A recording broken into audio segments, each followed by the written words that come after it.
and medium-sized companies are showing continuous growth and potential while also analyzing their outlook in the global market. Smart Biz Accelerators.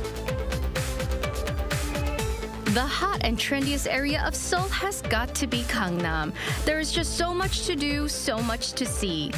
Explore unique cafes, check out the most delicious restaurants, tour around subways, go to museums, find out more about K-beauty and styling. Everything you need to know about Gangnam and more. Get your personal tour, Gangnam Insider's Picks. What songs are on the music charts this week? From rookies to comebacks and from your favorite groups to even solo artists. Get up close and personal with your favorite K-pop stars as they perform on stage and interact with the audience. You'll also get a wide variety of different genres, but it's all the K-pop essentials. You might even hum along without even realizing it. Simply K-pop Contour.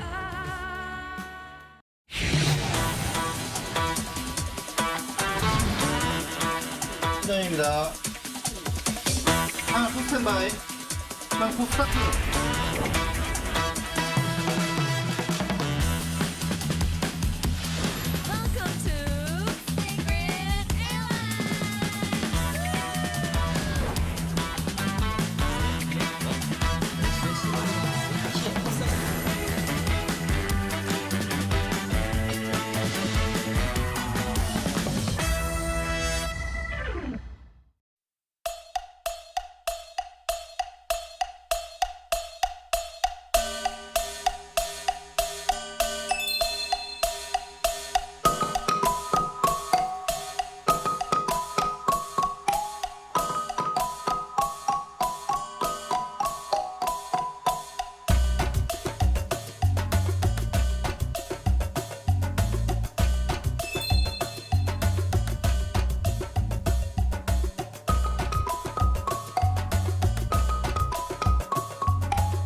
headlines on this Monday afternoon, September 5th.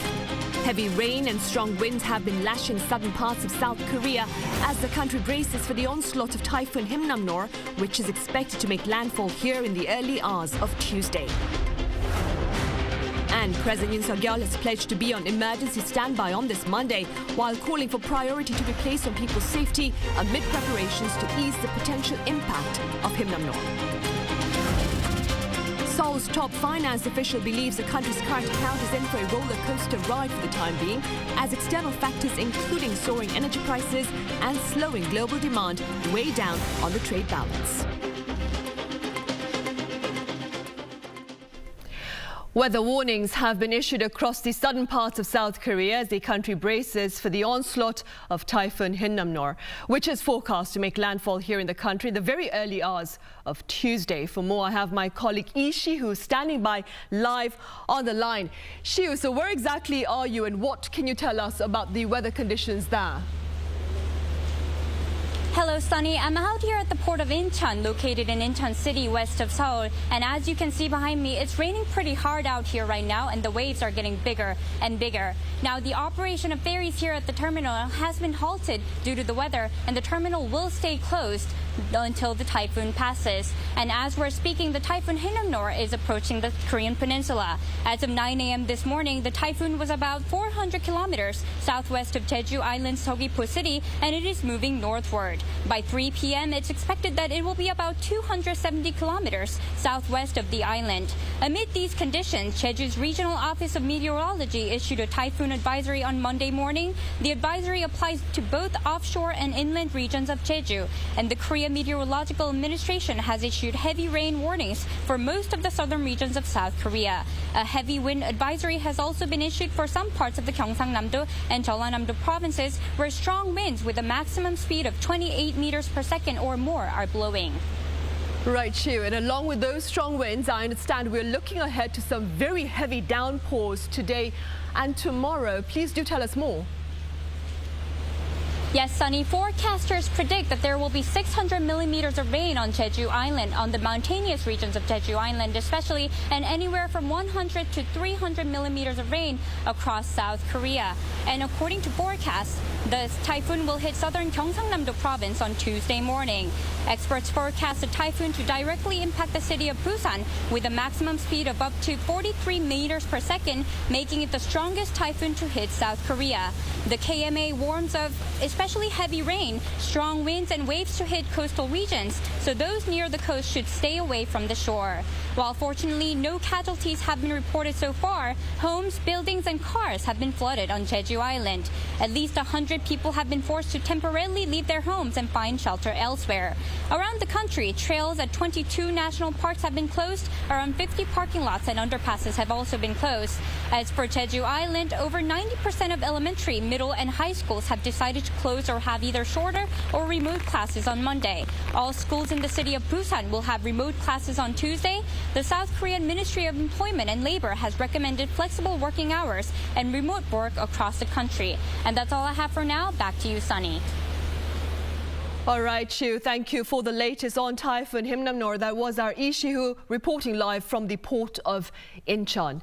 In related news, President Yoon has pledged to be on emergency standby on this Monday as South Korea braces for Typhoon Hinnamnor. Addressing members of the Presidential Press Corps on his way to work this morning, dressed in a green defense uniform, Yoon called for priority to be placed on people's safety. 정부는 긴장을 늦추지 않고 국민의 생명과 안전을 위해 최선을 다할 것입니다. 그리고 이 자리를 빌어서 재난관리와 구급 구조에 종사하는 모든 분들께 말씀드립니다. 어제 제가 말씀드린 것처럼 선조치 후 보고입니다. President Yoon also called on the government and people to work together in light of the typhoon and on the media to keep the public promptly posted on the weather as developments occur.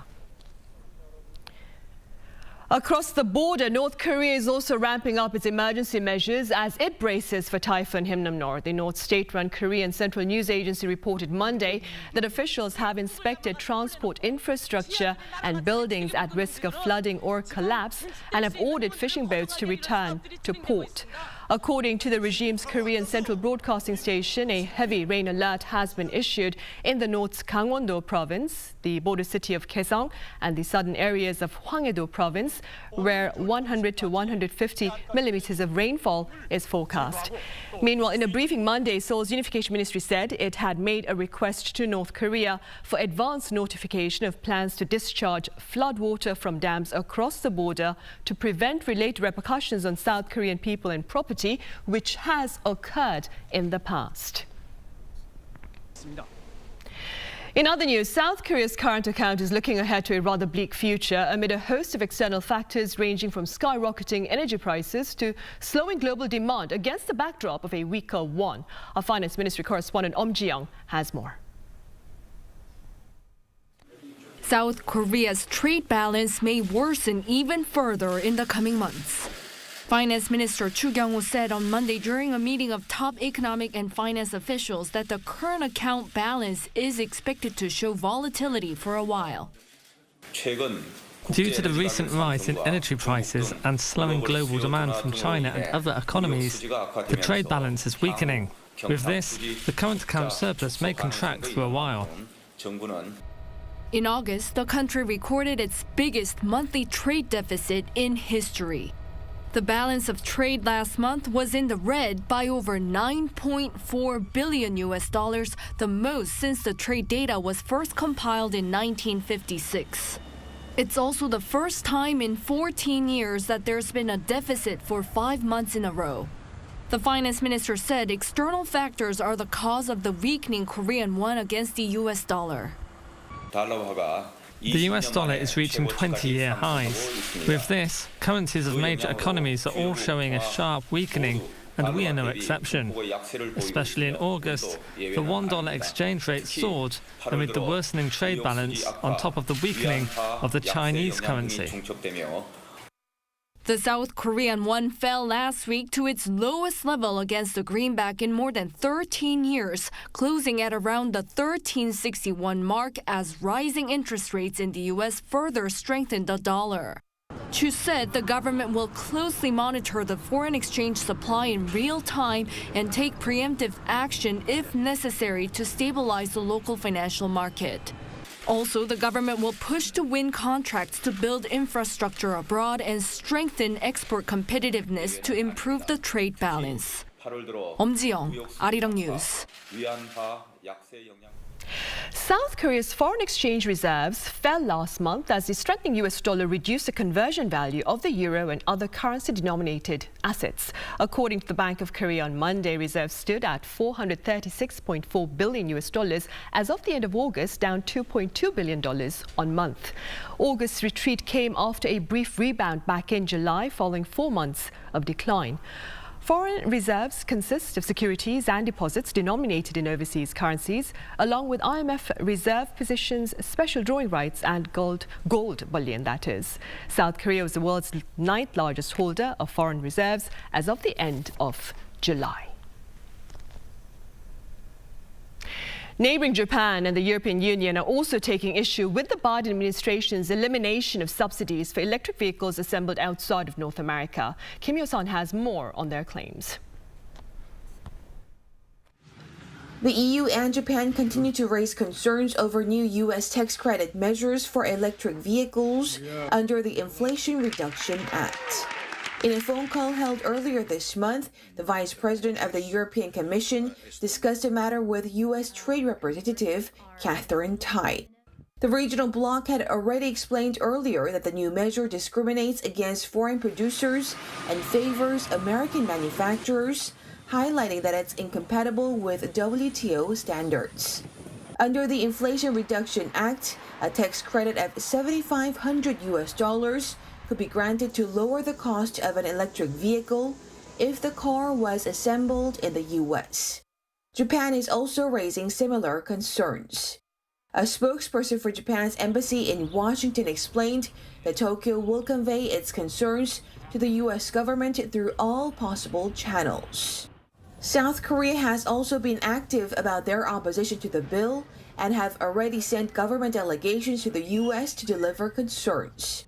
South Korean car makers, including Hyundai Motor and Kia, make their flagship models in domestic plants and ship them overseas. Seoul's Trade Minister An Deok-keun will be departing for Washington on Monday to sit down with Thai and other U.S. government officials. Kim Hyo-sun, Arirang News.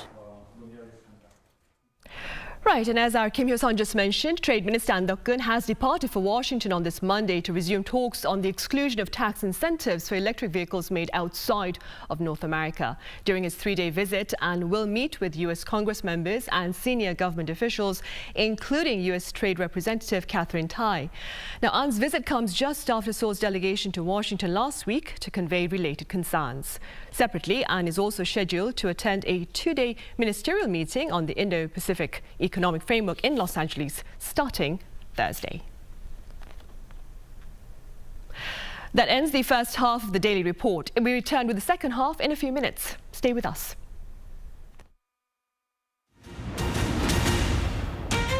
Says we will share South Korea's experience in tackling COVID-19 and introduce a Korean new Korean survivor of Japan's wartime sex slavery met with extraordinary climate crisis and pledged to work with the EU to tackle the challenge. The objective of its North Korea policy is Protesters gathering across the country to peacefully demand an end to hate and violence. Arirang, what matters?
So good right now. Maybe I had a drink or two, but this somehow feels like it's forever. All my friends are here having fun and feeling good, but right now, maybe this is forever. All my friends are here having fun and feeling good right now, forever.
Welcome back. Top security officials from Seoul, Washington and Tokyo recently met in Hawaii to coordinate a joint response to future nuclear provocations, that is, by Pyongyang. For more on this, I have Professor Min Jung-hoon at the Korea National Diplomatic Academy live on the line. Professor Min, it's good to have you back. Yeah, my pleasure. I also have Dr. Stephen Nepper at Asia Dialogue live on the line as well. Dr. Nepper, it's been a while. Welcome back. Thank you, Sunny. Great to see you again. Right. Professor Min, we'll start with you. Following the trilateral talks over in Hawaii, National Security Advisor Kim Sung-han told reporters that there would be no soft response in the event of a 7th nuclear test by North Korea. Professor Min, what response might he be talking about? Yes, as you mentioned a moment ago, recently the National Security Advisors of the three countries met in Hawaii to discuss North Korea economic security and the major regional issues. And it was the first meeting among the security advisors since the beginning of the new South Korean government. And regarding North Korea, it is reported that the three countries agreed to further strengthen cooperation to maintain the peace and stability on the Korean Peninsula. And they also agreed to take strong measures against North Korea if it conducts a nuclear test. And they stressed that North Korea's 7th nuclear test would not be received as just one more nuclear test, and the three countries would maximize their joint efforts together with the international community to make sure that North Korea would fully recognize that it made a wrong decision. And they also mentioned that the reactions of the three countries will be certainly different this time. So it is expected that if North Korea conducts another nuclear test, the three countries will strongly condemn its reckless decision, and they will make active diplomatic efforts to receive support from the international community against North Korea's wrong decision. And based on their support from the international community, they will try to impose stronger UN Security Council sanctions against North Korea.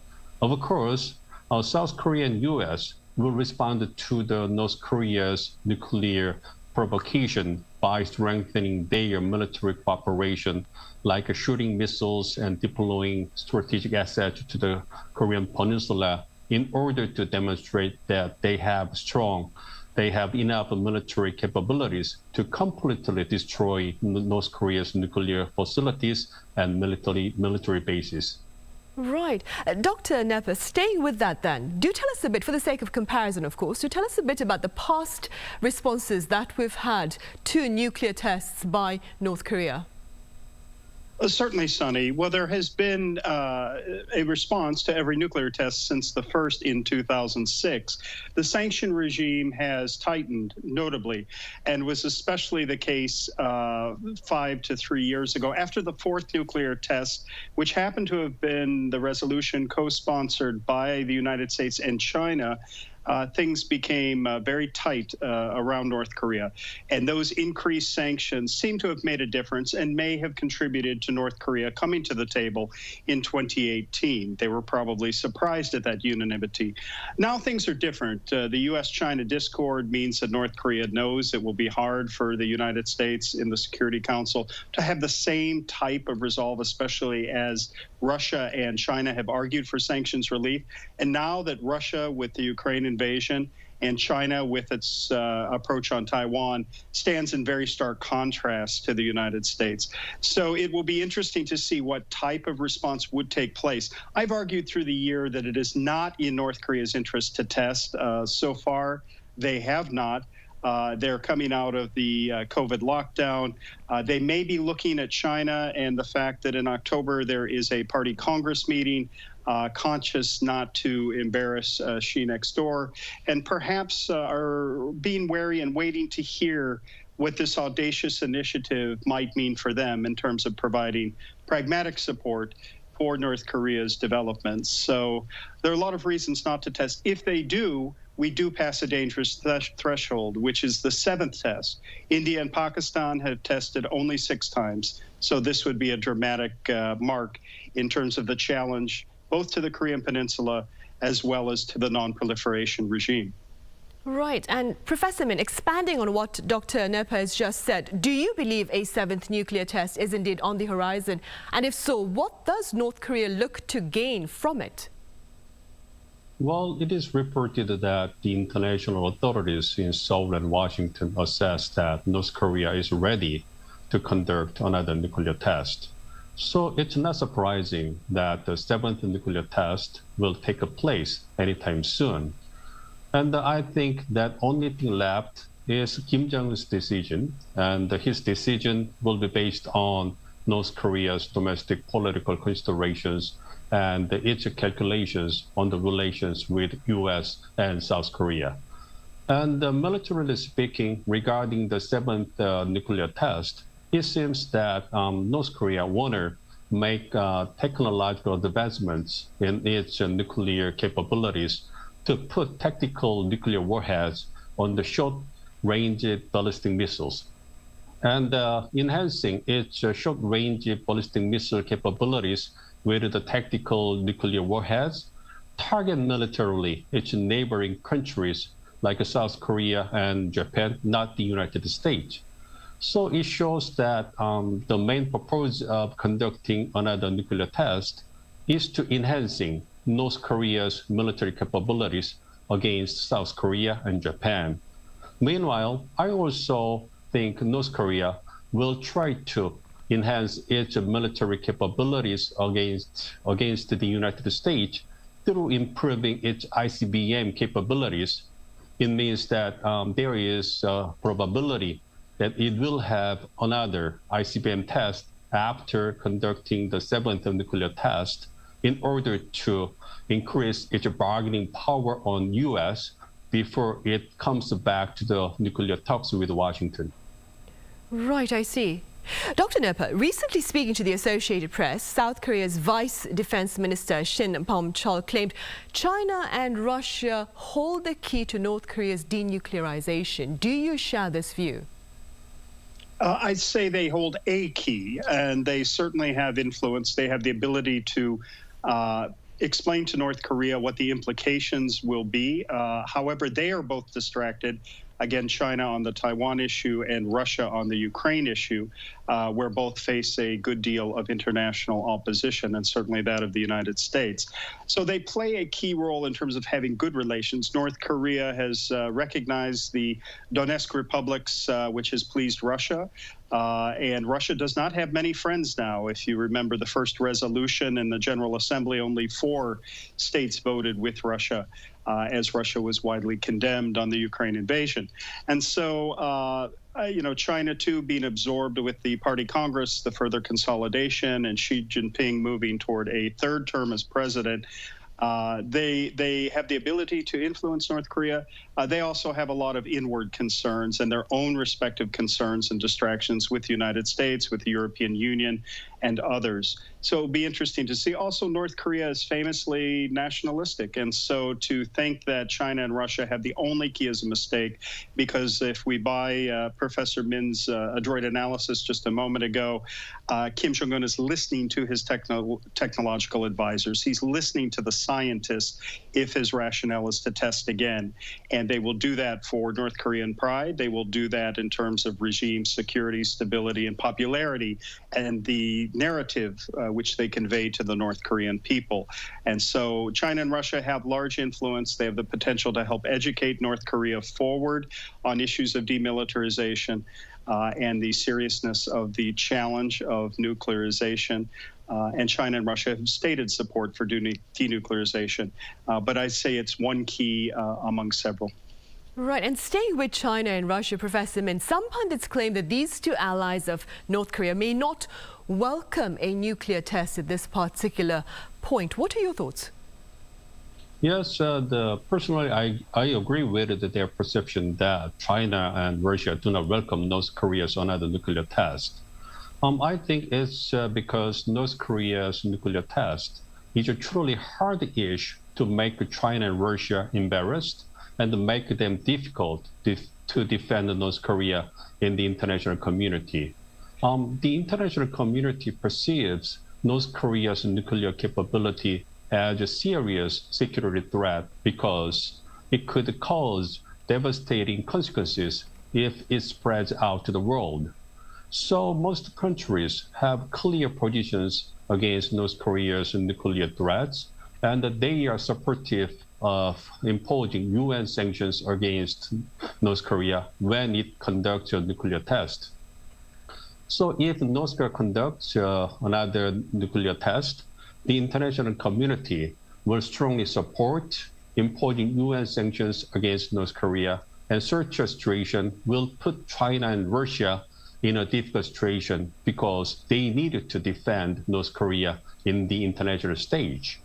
And as you know, since US-China strategic competition intensifies and Ukraine war continues, China and Russia needed to preserve and mobilize their friends and partners to support their positions in the international stage.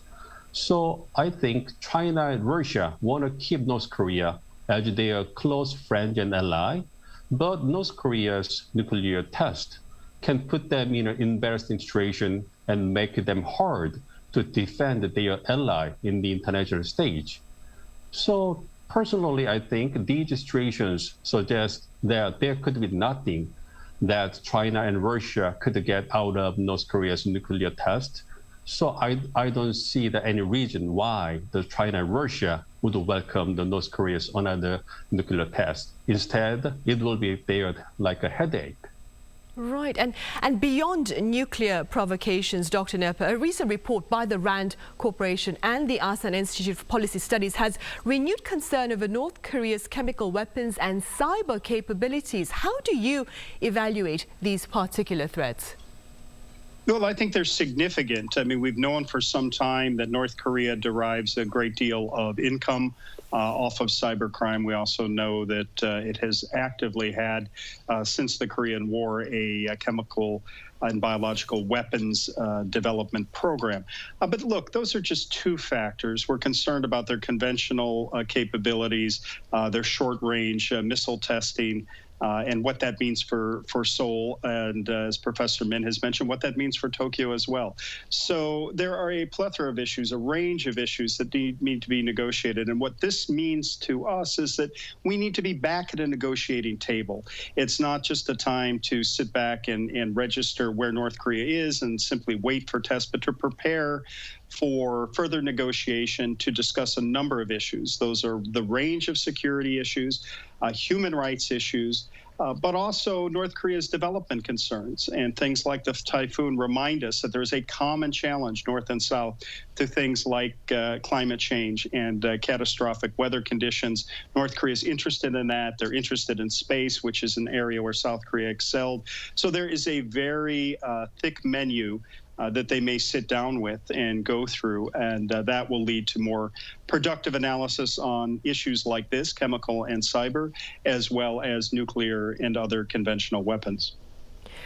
Right. Professor Min, starting tomorrow, that would be Tuesday here in South Korea, until this Thursday, the Seoul Defense Dialogue takes place here in the capital city. Now, this is the first in-person meeting since 2019. What do you believe are the implications of this annual security forum, especially amid tensions here on the Korean Peninsula? Basically, I think it's a good starting point to talk about the North Korean problems in the coming years. As you mentioned, the 2022 Seoul Defense Forum will take place in Seoul this week, and it will deal with major security issues surrounding the Korean Peninsula and the Indo-Pacific region. And one of the sessions is about the international cooperation and approaches for complete denuclearization of North Korea. And as we know, North Korea's nuclear problem becomes more complex and each threat becomes more advanced. But it seems difficult to make the international cooperation for the denuclearization of North Korea. Specifically, North Korea has got a growing number of ballistic missile provocations and increasing nuclear testing threat, but China and Russia continue to veto additional US sanctions against North Korea. In addition, North Korea has posed another threat that implies the first use of nuclear weapons if it seems to be necessary politically or militarily. So it should be welcomed to have the Security Forum to draw international community's attention and discuss how we can make progress to resolve North Korean problems. So I hope that the forum could be a useful starting point to make a consistent effort to deal with the North Korean problems in the coming years. Right, and staying with such efforts, Dr. Nepa, following security talks back in Hawaii, we have officials from South Korea, the US and Japan planning to meet in Tokyo this coming Wednesday, that would be September 7th. Do you see these interactions as perhaps serving to discourage further provocations by Pyongyang, or do they seek to perhaps, or serve to that is, perhaps aggravate the standoff here on the peninsula? Well, it has the potential to do both, but I think the clarion call is for better coordination. We have a unique opportunity now because it has been almost 2 decades since we have seen the governments of Japan, South Korea, and the United States poised together in such a way. And that's interesting, important, and a departure from the recent past. Clearly, there's an opportunity for them to enhance coordination and cooperation when it comes to North Korea and other concerns, such as China, which are less overtly discussed in the media. I sit in Hawaii, and so it was good to see National Security Advisor Kim Sung-han here meeting with Jake Sullivan, meeting with National Security Advisor Takeo, and trying to move forward in the space of a day and a half that agenda. The fact that it's followed on so rapidly by other talented individuals, the shuttle diplomacy between Seoul and Tokyo is very, very important. Not least of the reason is to diversify supply chains, provide economic opportunities for both South Korea and Japan coming out of the pandemic era, and to counter some of the economic concerns. This is a natural economic territory. It's one where there's positive reinforcement, common democratic values, and so it behooves us to think about creative ways for South Korea and Japan to reconcile and move forward in the interest of their peoples for the cause of jobs and other economic enhancements. Right, and staying with that, Professor Min, very briefly speaking, what is your assessment of the Yoon administration's North Korea policy thus far? Yes, the Yoon government adopts the principle of North Korea policy and pursues the complete and verifiable denuclearization of North Korea based on the rule of mutual reciprocity. And the Yoon government has been focused on strengthening its cooperation with the United States to deal with the North Korean problems. And I think they have been working close together to deal with the North Korean problems so far. But in terms of the focusing on the working together with the United States and the strengthening ROK-US alliance, it's a little bit that takes time before they move forward in terms of resuming talks with North Korea. So I hope that I would see the better situation in terms of resuming nuclear talks between North Korea and the United States in the coming months and years. Right, hopefully in the near future then. All right, Professor Min over in the US, thank you very much for your time and your thoughts. And Dr. Nepa over in Hawaii, thank you very much for your insights today. Thank you, Sunny.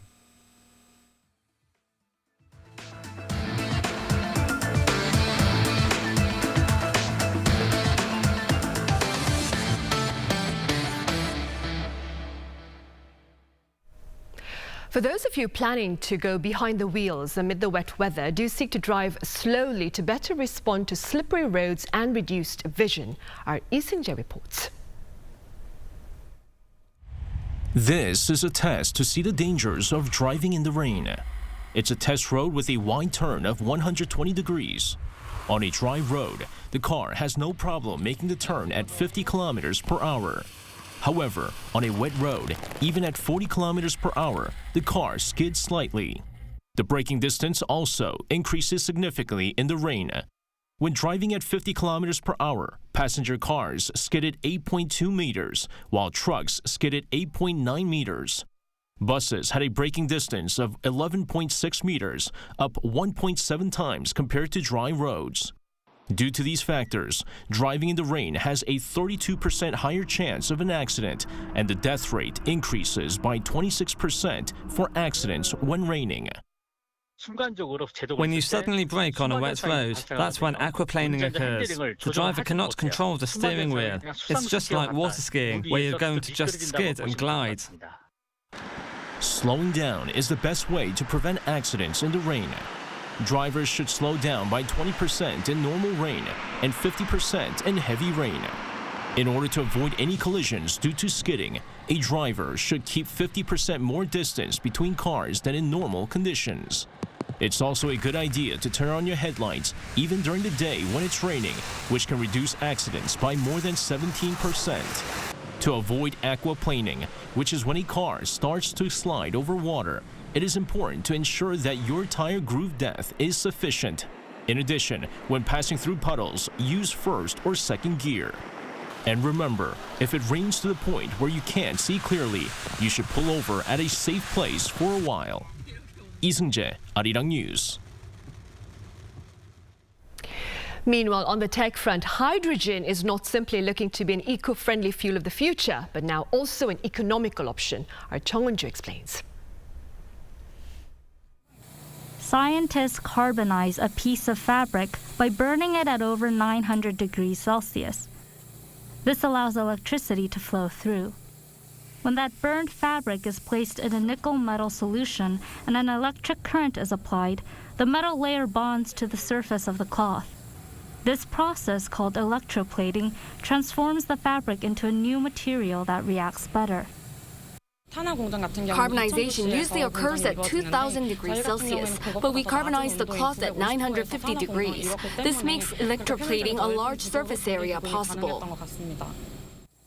Bubbles form once this new material is put underwater with an electric current flowing through it. These bubbles are hydrogen, a type of clean energy. Oxygen is generated when a material that's coated with iron and cobalt on top of the nickel has electricity put through it. The new material produced 20 times more hydrogen compared to platinum, which is an efficient but expensive electrode, an essential part of a battery.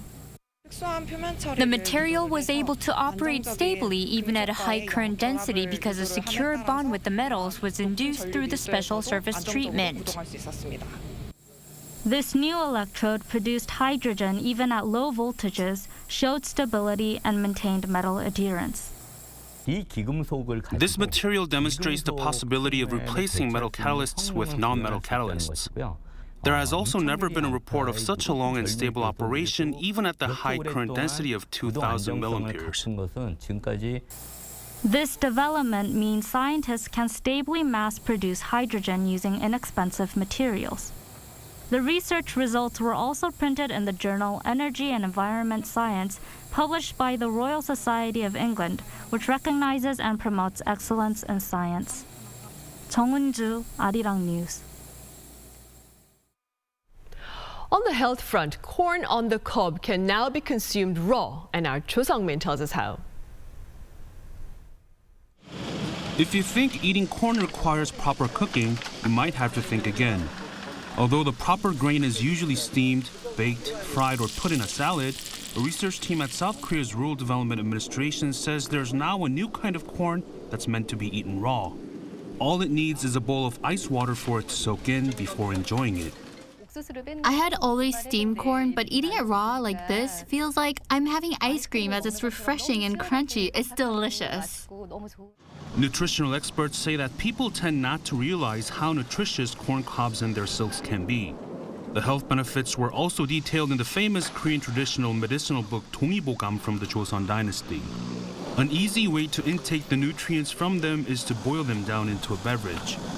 In addition to the fact that corn helps with people's diets, corn silks are great for kidney while the cobs themselves can prevent gum damage. I advise people to put them to use for their health benefits instead of just throwing them away. Due to these health benefits and being low in calories, corn is widely enjoyed as a great seasonal snack. The research team adds that further efforts are being made to develop much healthier corn and various ways to eat it. Cho Sung-min, Arirang News. On the cultural front, musicals made in Korea have been gaining quite a bit of attention in recent days as the local musical industry posts stellar sales despite the prolonged pandemic. Our culture correspondent Kim Hyun-sung has more on its current standing and prospects ahead. Musicals are booming here in Korea, and 2022 was a particularly successful year for the Korean musical sector. In the first half of this year alone, musicals have reaped in almost $136 million in ticket sales. That's even higher than sales reported before COVID. And if this keeps up for the rest of the year, musicals are going to punch in a record high for ticket sales. It would also mean that in the last 20 years, the Korean musical business has snowballed almost 20-fold. Musicals also make up around 80% of total ticket sales in the show business, even though it's not the most common type of performance.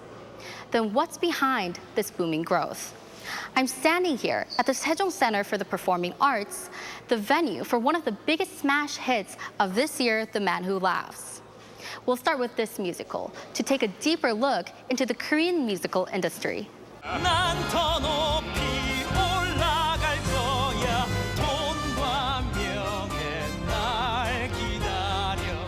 The musical The Man Who Laughs is based on the French novel by Victor Hugo. The songs were written by American composer Frank Wildhorn. But the musical The Man Who Laughs is actually a Korean original piece, meaning that it was first produced here. The composer also had Korean actors and a local audience in mind when writing the songs. You know, in Korea, first they get the theater, then they decide to do the project, then they get the stars, and then I write. So if I'm writing for voices that I know, they're already in my head. The show ran for more than 2 months, with curtains finally closing in late August. And it ended with a big splash. Tickets sold out for every show, and it had a combined audience of 100,000 people. This colossal success has shown the selling power that original Korean shows can generate. Really, I think there was a time where Korean producers only licensed shows from around the world. That's what they did. And I think I'm part of the change of that, which is let's create our own shows. Let's create it and own them. Korea makes a lot of musicals. If we just look at the number of original musicals, it doesn't fall behind Broadway. With Korean original pieces making their mark on the industry, some pieces are taking the originality further, like the musical Seopyeonje.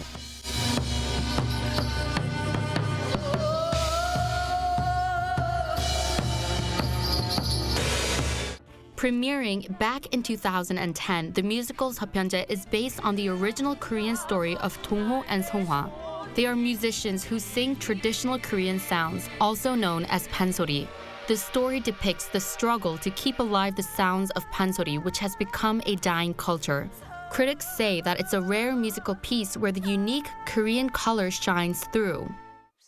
I've never seen such a diverse audience in 12 years. People come here excited and without the preconceived notion that pansori is boring.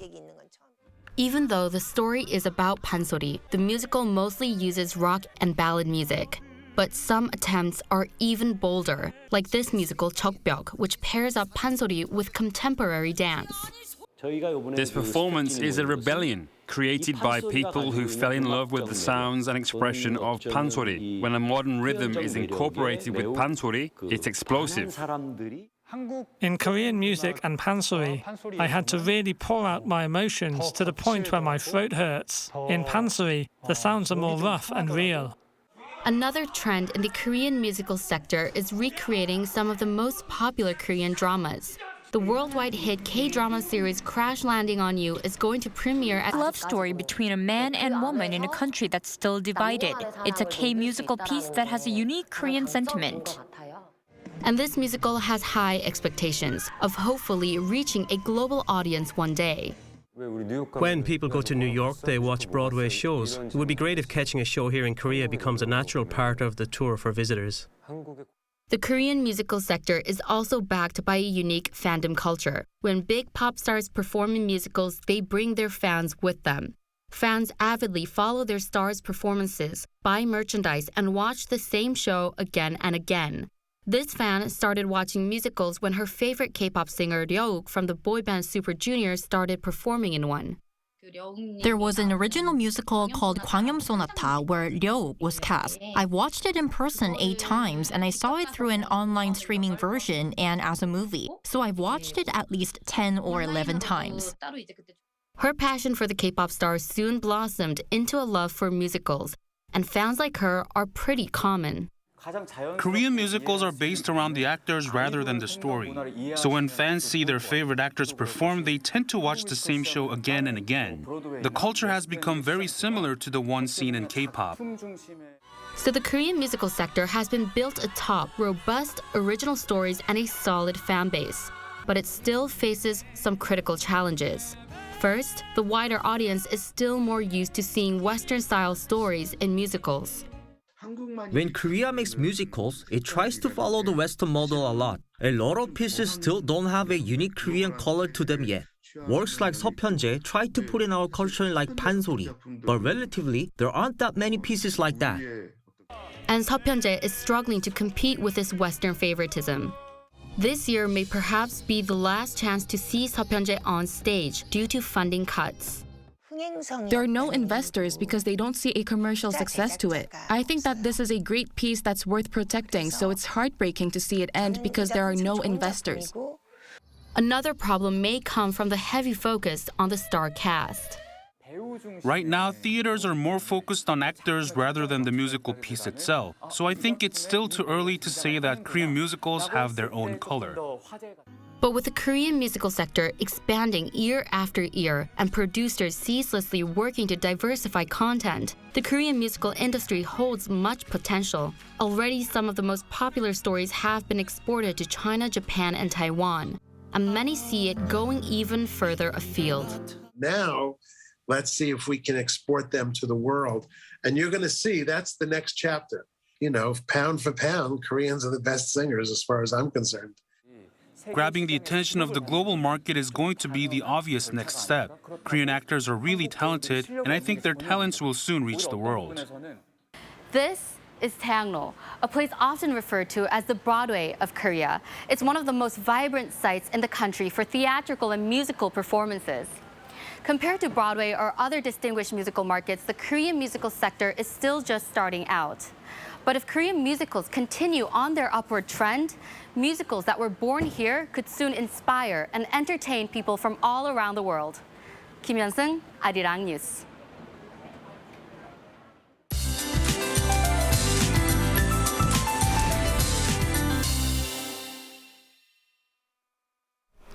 Good Monday afternoon. Right now, South Korea is feeling the direct effect of the Typhoon Hinnamnor. And as it approaches, the whole country is bracing itself for its arrival, especially Jeju Island and the South Coast. These areas are going to be hit hard later tonight and tomorrow morning, respectively. Please double-check and secure structures around your house before the typhoon arrives. And the heavy rain advisory has been expanded to the Seoul metropolitan area, parts of Gangwon-do and Chungcheong-namdo provinces, and even torrential downpours on mountainous areas of Jeju of up to 600 millimeters and 400 millimeters on the south coast and southeast coast. And winds are also picking up too. Strong gusts of up to 60 meters per second are predicted on the south coast and Jeju, which is strong enough to derail trains and damage buildings. So make sure your street furniture is safely stored. And also, don't let your guards down until late Tuesday, and be mindful of rough offshore conditions and evacuate immediately if you're in low-lying areas. Stay safe, and let's take a look at the worldwide weather conditions.